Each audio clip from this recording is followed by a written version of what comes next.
na que, bueno, basicamente quero comentarlles e confirmar un evento que me consta agardaban vostedes con certa expectación. Así que xa podemos decir que tras a volta da Semana Santa este Parlamento celebrará o debate de política xeral na data que decida a propia mesa do Parlamento.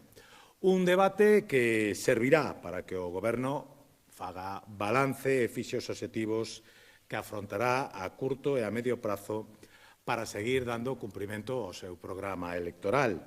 Un debate que coincidirá prácticamente nas datas do debate de investidura do presidente Rueda e que agora, 2 anos despois desa investidura, poderá abordar os principais fitos da Galicia que funciona.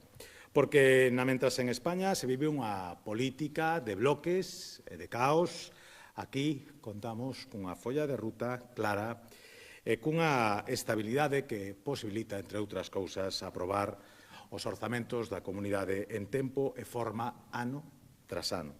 Esa Galicia que funciona preséntase hoxe como unha solución e non como un problema para o conxunto dos cidadáns. E se falamos de solucións, pues gustaríame mencionar algunhas que están a marcar esta metade de legislatura.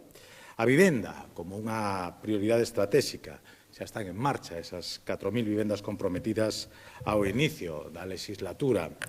Un investimento histórico en gasto social, preto de 10.600 millóns de euros neste ano 2026, un gasto que implica máis gasto sanitario per cápita, que implica o calendario de vacinación máis completo de España, que implica a incorporación de tecnoloxía de vanguarda no sistema galego de saúde ou a renovación dos grandes complexos hospitalarios do noso país. A gratuidade educativa total, gratuidade das escolas infantís de 0 a 3 anos para todas as familias e tamén a gratuidade nas matrículas universitarias. O apoio aos sectores productivos, axudas directas para autónomos e políticas para atraer investimento industrial a Galicia de hoxe. E o fomento do turismo sostible co impulso fundamental do Xacobeo. E como non?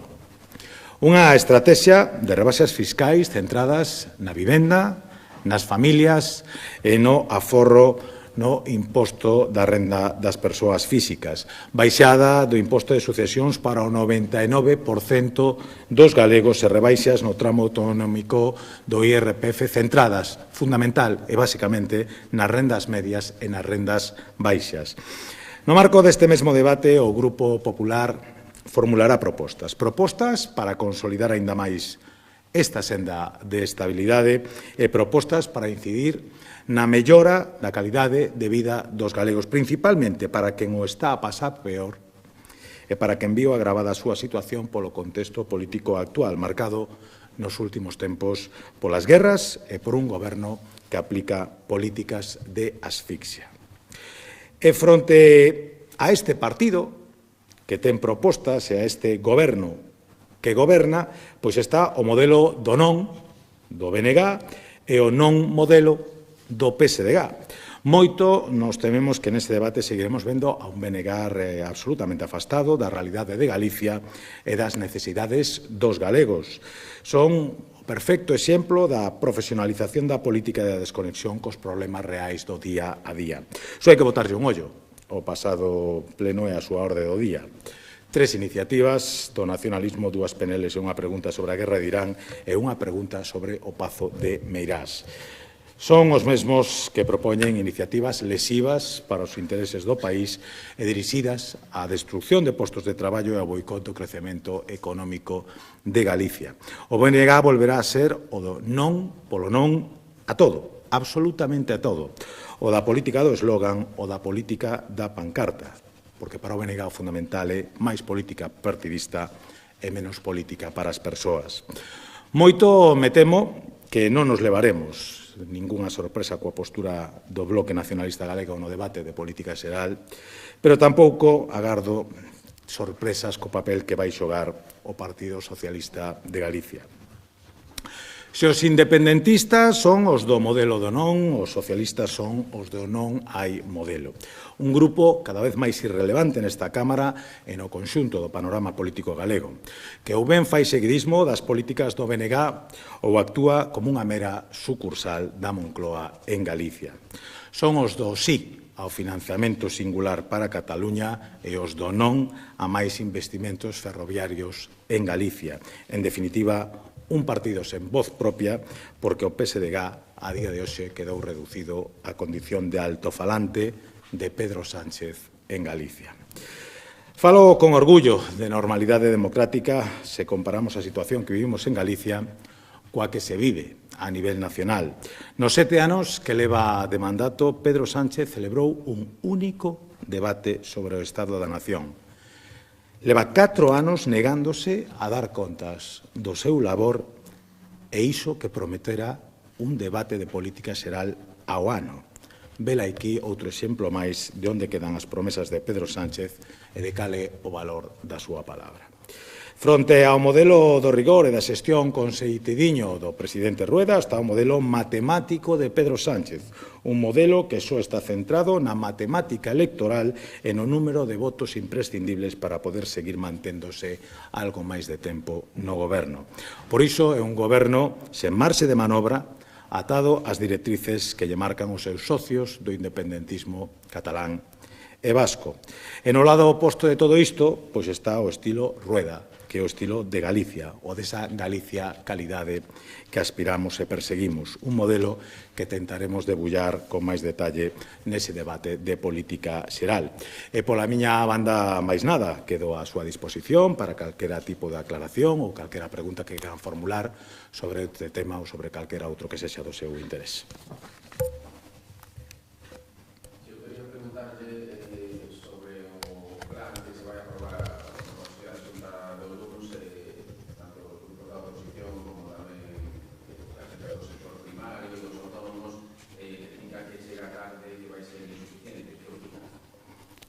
Bueno, eu teño por costume, para opinar dun plan, coñecelo primeiro.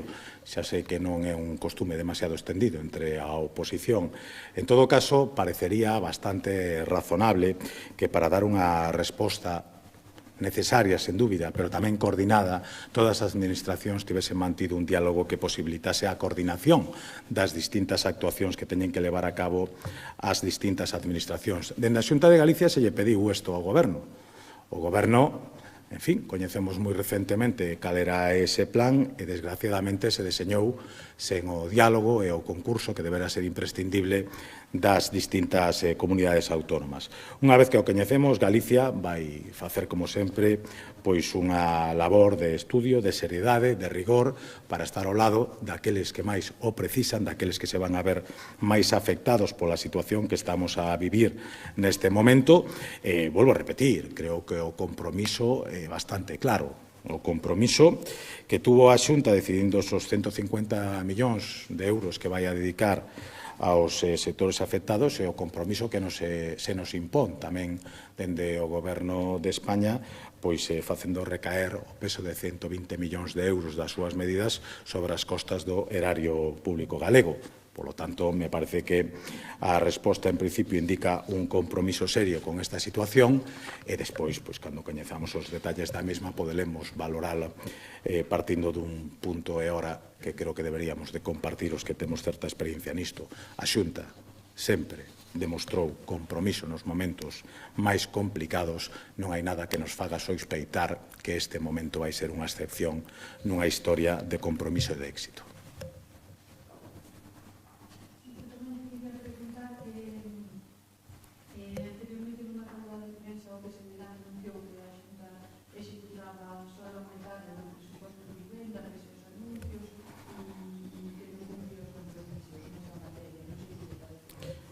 Me parece que se iso fora certo suporía que a Xunta executa un 50% máis de orzamento en vivenda do que fai o Goberno de España, o cual xa sería un gran éxito. Pero me parece tamén que o que pasa é que algúns ou descoñecen cal é o grado de execución deses fondos ou simplemente os manipulan. Volvo a repetir, é un tema recurrente que foi debatido en distintas ocasións neste Parlamento, e cando se contrastan os datos coa interpretación sesgada dos datos que fai o Partido Socialista, queda claro quen está facendo vivendas. Aquí nos debatimos entre dúas posturas, incluso algunha delas moi matizada. A postura da Xunta, que ten un compromiso claro coa vivenda e a partir de aí unha folla de ruta que coñece todo o mundo, entendendo que as solucións á vivenda non son solucións máxicas, non se construe vivenda dun día para outro, e outros que se dedicaron a crear con isto unha polémica absolutamente artificial que deriva entre a negación do que está facendo a Xunta e a posta en valor dunha serie de medidas do Goberno que nos anuncia cada día unha cifra distinta de vivendas que se poñen a disposición dos cidadáns galegos. Levamos unhas cuantas semanas por preguntando onde están esas vivendas e onde se ubican esas vivendas en Galicia. Tal vez en algunha desas roldas de prensa o representante do Goberno Socialista en Galicia, como se autodenomina o señor Besteiro, nos poida dar unha resposta que ata agora ningún membro do Partido Socialista foi capaz de dar.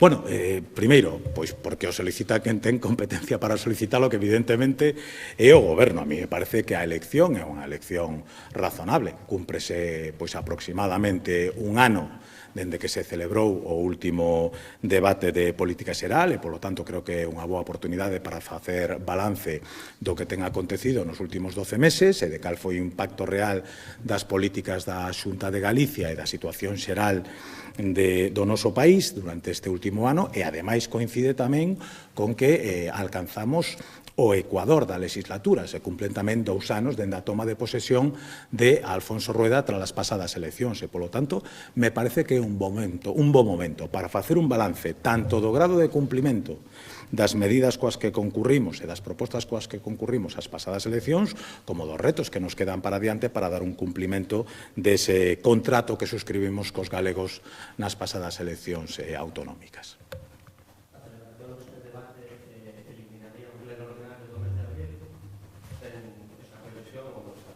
É o habitual e nada, somos xente previsible, nada indica que vayamos a actuar de maneira distinta a como se leva facendo dende fai moitísimos anos. Por lo tanto, entendo que se producirá a sustitución, pois espero que con toda probabilidade do pleno que se celebre inmediatamente despois da Semana Santa, que suele ser o habitual, non?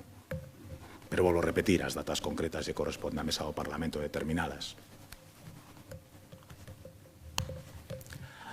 Algúnha outra cuestión? Non hai nada máis? Pois moitísimas gracias e nos vemos nestes días.